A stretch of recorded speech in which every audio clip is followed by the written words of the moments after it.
This is how they're thinking. And y'all tell me, what does it do if Shedeur gets in the next 6 games? There's something else that it does because it's considered safe for them, right? So what else does it cure for Shedeur to pop in at one of these games? What does it cure? Put it in the comments. Let's see. Share my screen.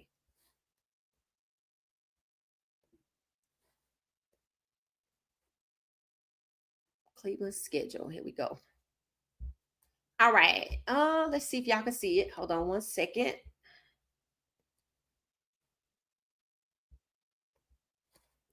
Oh, here it is right here. All right. So I'm over here to the left, facing left.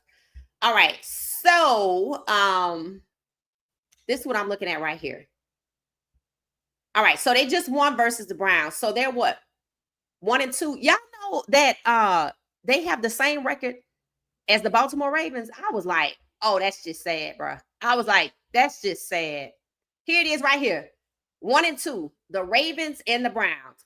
When I saw this, I was like, this is just shameful. Just shameful. That's why I said Lamar Jackson or Harbaugh gotta go. Somebody gotta go. But no use in getting rid of the head coach if you still got the same GM who covered for Andrews and the same ownership that knowingly brought in all of this talent and allowed the coaches to play Andrews at a critical pass after he was having a bad game. And they keep putting Derrick Henry in at a critical pass and he keep fumbling the ball. Like, what you gonna do for the next game? So if that's the ownership mentality, if that's the GM mentality, culture starts at the top, just like Cleveland. This is the same thing in Atlanta. They're talking about they got rid of the wide receiver coach. I'm like, it don't matter if the owner is still over there. The owner brought in Kirk Cousins and started all of that chaos last year. And then they said the OC calling 8,000 bubble screens. Where you think that come from? Doesn't that sound familiar? Doesn't it sound familiar? Atlanta's fans are complaining about the same exact thing. So you know what I said? I said, here's what predictability in play calling does. They said when the Falcons line up in a pistol, you know they're going to run it. When they line up in a different formation, you know they're going to pass it. They said that predictability is killing the offense. I said, do you know what predictability is? It's a strategy. It's a strategy designed to give the plays away so the defense to know what to do. You think it's a coincidence it's happening in Atlanta at the same time Lamar Jackson is sacked 7 times? No, not at all. You think it's a coincidence Shedeur going to only pop up because Russell and or Jaden Daniels or somebody else is out the way and it's a safe space at 14 black quarterbacks or 15? No, this is intentional. This is by design. To make sure there's not 17. That's what the draft was about, not Coach Prime. Let's see what happens with Shiloh and the 49ers. I think we all know Coach Prime played for the 49ers. So let's see if his influence, if they'll let it fly. Because why did I say they have Shedeur on the bench in addition to 17-32, Shiloh out the league, and Coach Prime was a scapegoat? Their legacy. I don't believe the NFL wants the Sanders legacy to shine. I feel like the NFL is beckoning and protecting and upholding the Manning legacy. That's why you have the Manning brothers calling some of the games. That's why you see Peyton Manning in all of these commercials along with Josh Allen. So it's not a coincidence that Lamar Jackson was sacked 7 times. It's not a coincidence that Lamar Jackson has the same record as the Cleveland Browns, who technically should be 0-3. But Jordan Love got sacked 5 times. We already know what excessive sacks does to a quarterback. We know what it does to the game. It causes a 3 and out. So, again, the Ravens having the same record as the Browns, and Lamar Jackson still being the best quarterback in the NFL tells you it ain't on Lamar Jackson. So, you know, that's what it is. Let's see if I can get back to the games. All right. So, yeah, he can play any one of these games. He could play the Lions, but they're gonna be like, nah, that's too obvious. Yeah, I could see the Vikings because they're going out of the country. Yes, I could see that. Definitely could see the Steelers against Aaron Rodgers, because they probably think he'll fail. But to me, they probably wouldn't put him in because they like, what if he show up Aaron Rodgers? Right. See, no, not the Steelers. The Vikings, yes, because JJ McCarthy's out. So it wouldn't be Shedeur against JJ McCarthy, it'd be Shedeur against Carson Wentz. So that's a safe one. That's a safe one, and it's out of the country. So yeah. The Dolphins, yep, I can see it. I can see it, and I think it will be an audition for Shedeur. So I'm gonna go with the Vikings, the Dolphins, sure, the Jets, why not? And that's against Tyrod Taylor. Yeah. When you look at the two teams the NFL tried to put him on, it was Philly and Baltimore. Two black quarterbacks, two black star quarterbacks, which meant Shedeur would never get an opportunity. So yes. And then the Ravens. So again, as long as it's 14 or 15, it's safe for him to get on out here and ball out. And unfortunately, that's seemed to be how they think it. So let's see what game they choose. It said, yep, I picked the Vikings in London too. That would be legendary. All right. It said he gonna start on Sunday against the Detroit Lions. Okay, Kiel. Kiel say he think he gonna play against the Lions. Let's see. Let me think. Yeah, that's a tough one. We just saw what happened in Baltimore. I told y'all the media couldn't stop talking about Armand St. Brown. Is that his name?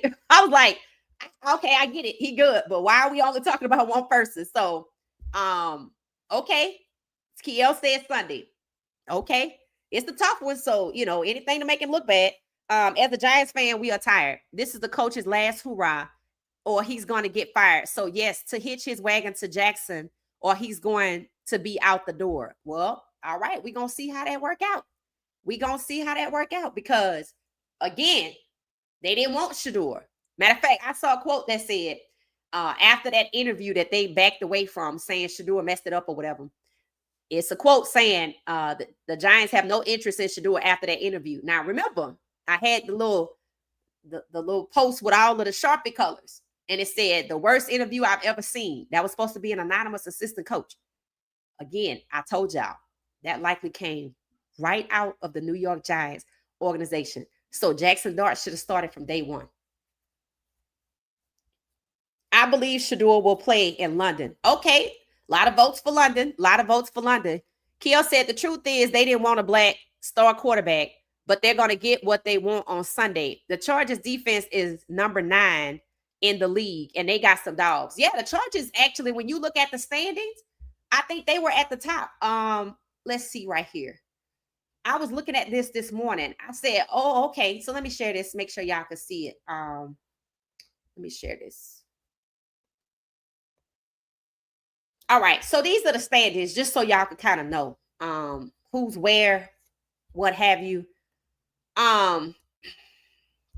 This is what, the AFC?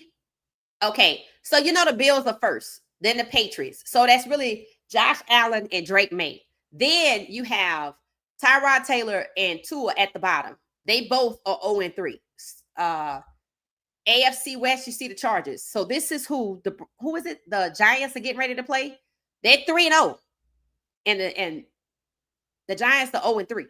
Now, some people said put Jameis Winston in. I said, when people call for the QB3 to play in front of QB2 in New York, that tells you all of that bullcorn they were talking in Cleveland. Shedeur's QB3, he can't play in front of QB2. Dylan was just that bull jump. Because some people trying to get Winston in front of Dart. I'm like, y'all did too much to not want Shedeur. Put Dart out there. He should have been out there. I'm in favor of it. So Kiel, yep, they play the Chargers. That's going to be a game to interest. I want to see how they maneuver. And personally, I think the coach knows. I don't think he wants to put Dart out there because his job is on the line, like Kiel said. But since you decided to disparage the hell out of Shedeur and defame him and discriminate against him, go on, put Dart out there, and best wishes to you. So, yep, the Chargers are undefeated. Then we have, so you got Herbert, Geno Smith, Bo Nix, and Pat Mahomes. Pat Mahomes, they are 1-2. You see they at the bottom? People saying Geno Smith is trash, but I don't hear nobody saying Bo Nix is trash. How the hell is it that the Raiders are in front of the Broncos They got the same record, but Bo Nix is not trash, but Geno Smith is. Anyway, anyway, the AFC North. We got the Bengals. Let me make sure y'all can see me. Okay. The Bengals. Let me take this off the screen. So you got Burrows is out. Joe Burrow is out. They got Browning, Jake Browning, or somebody like that. Of course, you got Aaron Rodgers. Then you got Lamar Jackson. Then you have the Browns. Again, to see the Ravens at the bottom with the Browns, 1-2, and everything that's happening to Lamar Jackson, the team failing around him, I do not think it's a coincidence. I do not. I think they have been put behind the gun, so it makes it easier for Josh Allen to come out of the AFC. And then you have the AFC South. The Colts, the Jaguars, the Texans, and the Titans. All right, so let's talk about the Indianapolis Colts. So I'm getting a lot of traction on X about my post about the Colts and how they incentivized Daniel Jones' contract and took away Anthony Richardson's job, who just got drafted 2 years ago. All right, I said there is no reason why Daniel Jones is over there in Indianapolis when he was over there in Minnesota. And why didn't he take J.J. McCarthy's job? He could have took J.J. McCarthy's job because you see Carson Wentz is in there. In other words, Minnesota knew if their rookie quarterback last year missed the whole season due to injury, let me go get Carson Wentz off the couch. This is after they moved Daniel Jones. Daniel Jones could have balled out in Minnesota, but they didn't want to put him in front of J.J. McCarthy, 17-32.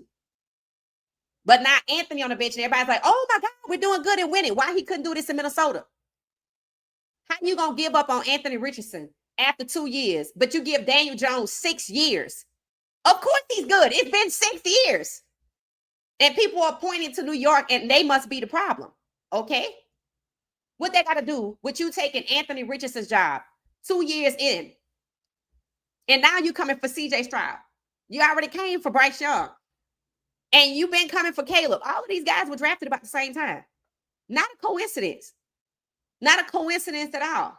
That Lamar Jackson is sacked 7 times. Daniel Jones is over there after 6 years balling out of Indianapolis, but he couldn't do it in Minnesota. He was just right there in Minnesota. But he had to take Anthony Richardson's job because they didn't want him to take J.J. McCarthy's job. So they went and got Carson Wentz, Joe Flacco off his couch. Taking up space. You see, 17-32.